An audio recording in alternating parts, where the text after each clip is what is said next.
85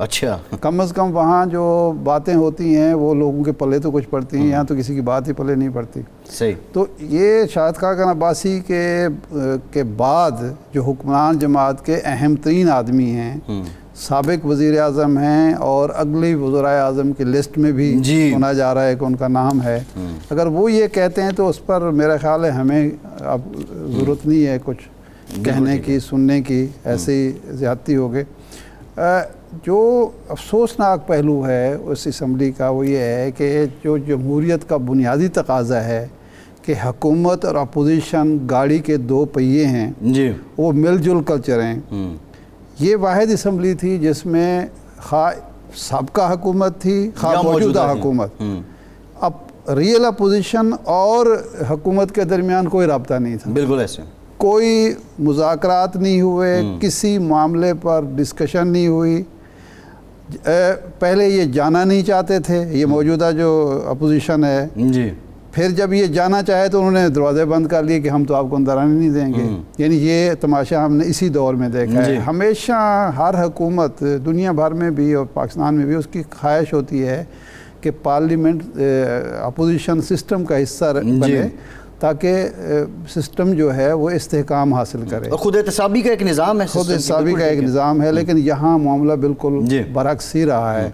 لیکن اب جو نگران وزیر اعظم کے نام آ رہے ہیں, میرے خیال اشتر اوصاف علی خان صاحب سے پہلے تو ہم پوچھتے ہیں کہ اگر صادق سنجرانی صاحب امیدوار بنتے ہیں, راجہ صاحب کی طرف سے نام آتا ہے یا حکومت کی طرف سے آتا ہے, تو اشتر صاحب یہ فرمائیں قانونی پوزیشن کیا ہے کہ کیا چیئرمین سینٹ یا کوئی سینیٹر, ظاہر قومی اسمبلی کا ممبر تو اب باقی نہیں رہا, کوئی سینیٹر بیک وقت سینیٹر یا چیئرمین سینٹ رہتے ہوئے وزارت عظمیٰ کا منصب سنبھال سکتا ہے؟ قانون اور آئین اس بارے میں کیا کہتے ہیں؟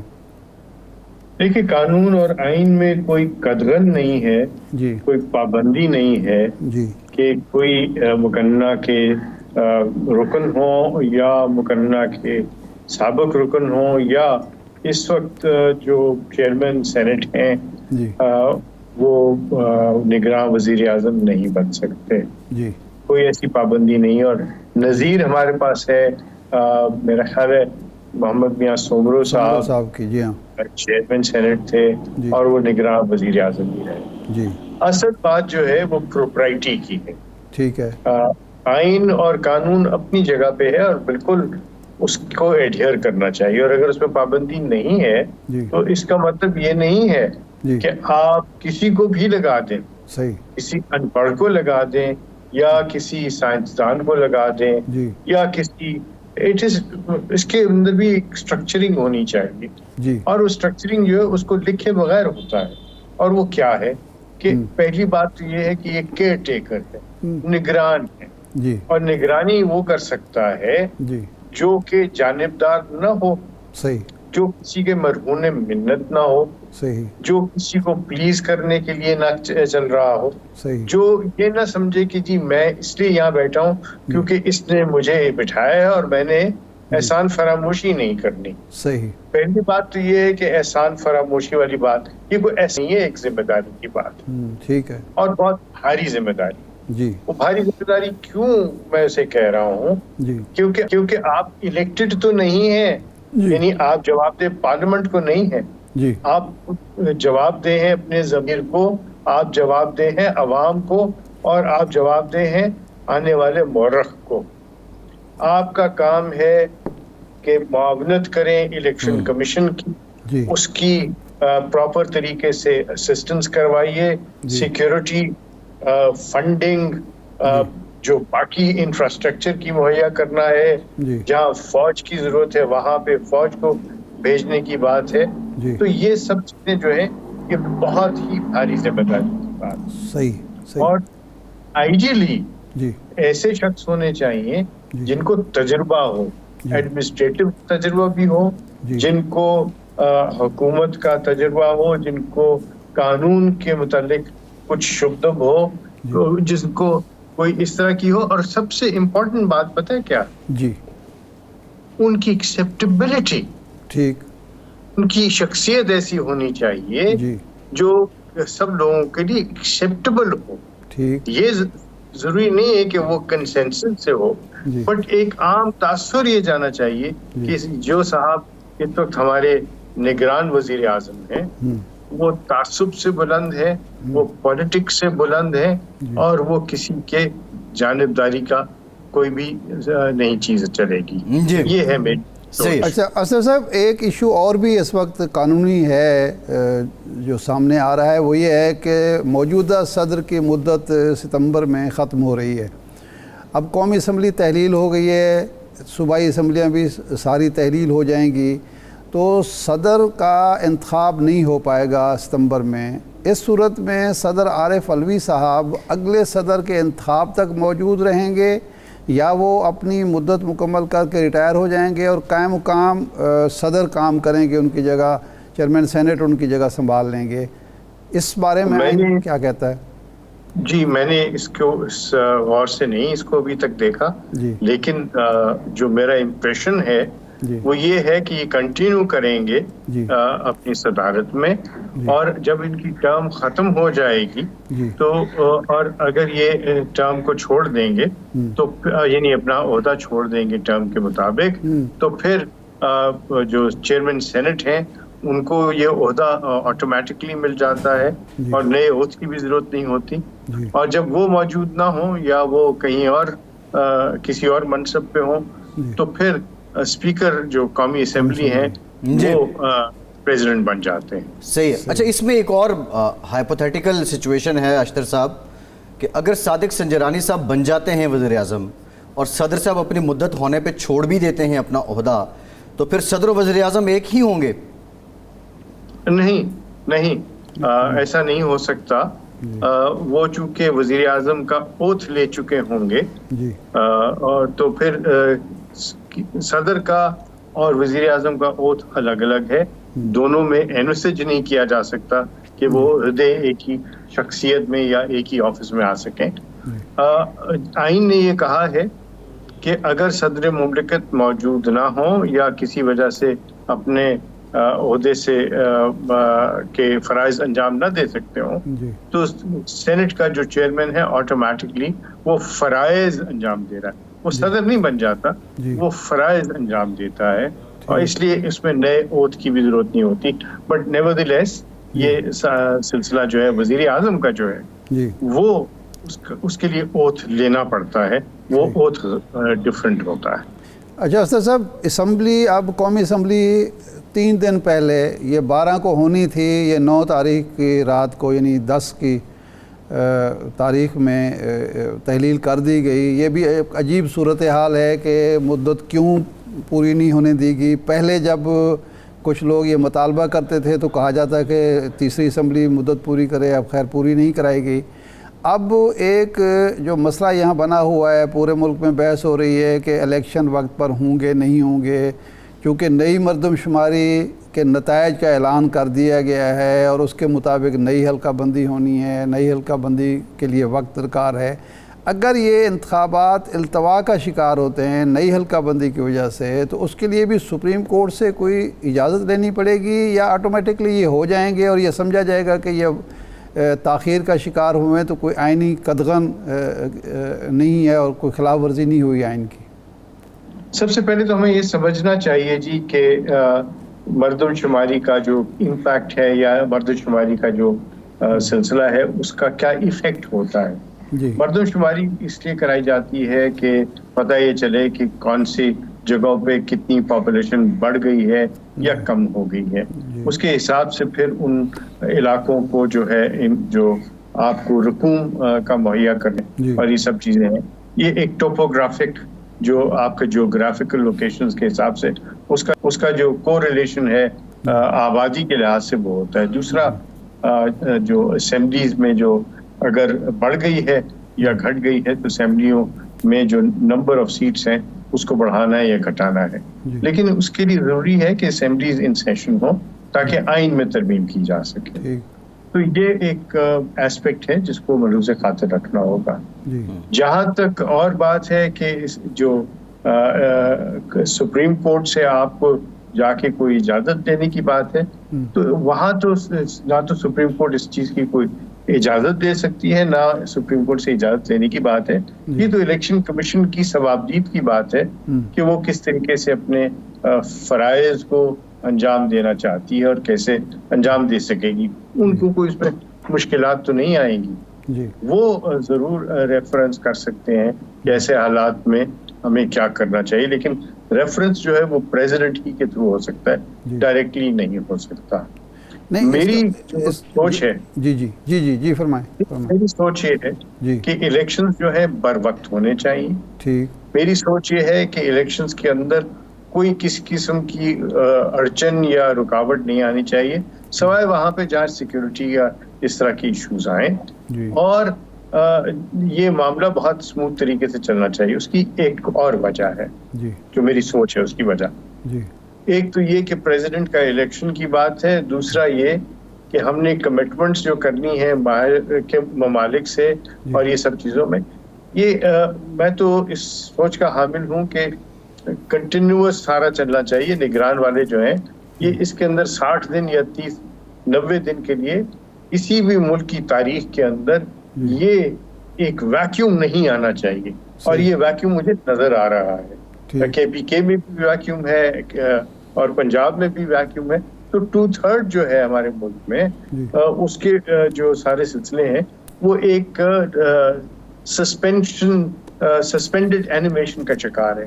یہ گمگو کی صورتحال ختم ہونی چاہیے. اس کے لیے یہ آپ کے لوکل انویسٹرز, فورن انویسٹرز, ڈونرز اور آپ کے جو سب لوگ جو ہیں وہ ان کو ایک سرٹنٹی چاہیے ہوتی ہے.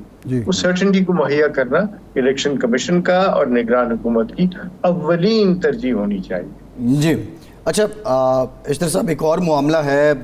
ریسنٹلی توشہ خانہ کیس میں PTI کے چیئرمین کو سزا ہوئی, پھر اس کے ساتھ وہ نااہل بھی ہو گئے ہیں. یہ کیس کا فیصلہ آپ نے دیکھا ہوگا جو جج ہمایوں دلاور صاحب نے تحریر کیا ہے, یہ کتنا جاندار فیصلہ ہے آپ سمجھتے ہیں, یا جو PTI کے وکیل اب اس کو اپیل کے لیے بھی گئے ہیں اسلام آباد ہائی کورٹ میں, یا آپ سمجھتے ہیں کہ یہ فیصلہ اتنا جاندار نہیں ہے, عمومی طور پہ ایسے فیصلوں میں ریلیف مل جایا کرتا ہے؟ دیکھیے, 2 طرح کی باتیں اس میں ہوں گی. ایک تو انٹرم ریلیف کی بات ہے, یعنی کیا ان کو ضمانت مل جائے گی سسپینشن آف سینٹنس کے بعد, تو وہ مجھے ایک یقینی صورتحال نظر آتی ہے. اس لیے کیونکہ 5 برس یا 5 برس سے کم کی اگر سزا ہو تو سپریم کورٹ اور ہائی کورٹ کے فیصلے موجود ہیں کہ میرٹس کیس کے دیکھے بغیر آپ سسپینشن آف سینٹنس حاصل کر سکتے ہیں. اچھا, پرووائڈڈ یہ خطرہ نہ ہو کہ جو آپ کا اپیلانٹ ہے وہ ملک سے باہر بھاگ جائے گا یا کہیں اغوا ہو جائے گا, یا وہ اپنی سزا کاٹنے کے لیے دستیاب نہیں ہوگا, یا وہ کسی طریقے سے کیس کی سماعت کے اوپر اثر انداز ہو سکتا ہے. یہ ساری چیزیں محفوظ خاطر رکھنی ہوگی. کیس کے میرٹس کی بات پہ میں معذرت کے ساتھ کوئی کامنٹ نہیں کرنا چاہوں گا, بیکاز وہ کیس چونکہ پینڈنگ ہے ہائی کورٹ کے اندر, تو مناسب نہیں ہوگا کہ ہم اس کو ڈسکس کریں. اچھا اشرف صاحب, اس کا جو آپ نے فرمایا کہ ریلیف مل سکتا ہے, یہ رائٹ ہے کسی ملزم کا یا کنسیشن عدالت دے سکتی ہے؟ کیونکہ بعض قانون دان یہ کہتے ہیں کہ کنسیشن رائٹ جو ہے وہ 6 ماہ کے بعد ہو سکتا ہے, 6 ماہ پہلے کنسیشن ہوگی. تو اگر فوری کوئی ریلیف ملتا ہے ہفتے 2-3 ہفتے میں, تو یہ رائٹ سمجھا جائے گا اور عدالت جو ہے رائٹ کے طور پر یہ دے گی یا کنسیشن کے طور پر دے گی؟ دیکھیے, میرے نزدیک تو یہ رائٹ ہے. رائٹ کیوں ہے؟ ایک تو یہ وجہ ہے کیونکہ بہت سارے کیسز اس اپیل سے پہلے التوا میں ہیں, ان کی سنوائی ہونی ہے, اور کوئی وجہ نہیں ہے کہ ان کیسز کی سنوائی کو روک کے, عام کیسز کو روک کے, وہ ان لوگوں کے کیسز کو روک کے جن کو سزائے موت ہوئی ہوئی ہے, جن کو عمر قید ہوئی ہوئی ہے, جن لمبی لمبی سزائیں ہیں, ان کو آپ نہ سنیں اور اس کیس کو پہلے سنیں. پہلی بات تو یہ ہوگا. دوسری بات یہ ہے کہ جب سینٹنس شارٹ ہوتا ہے تو اس لیے, یعنی اور یہ شارٹ سینٹنس ہے, یہ لمبی سزا نہیں ہے,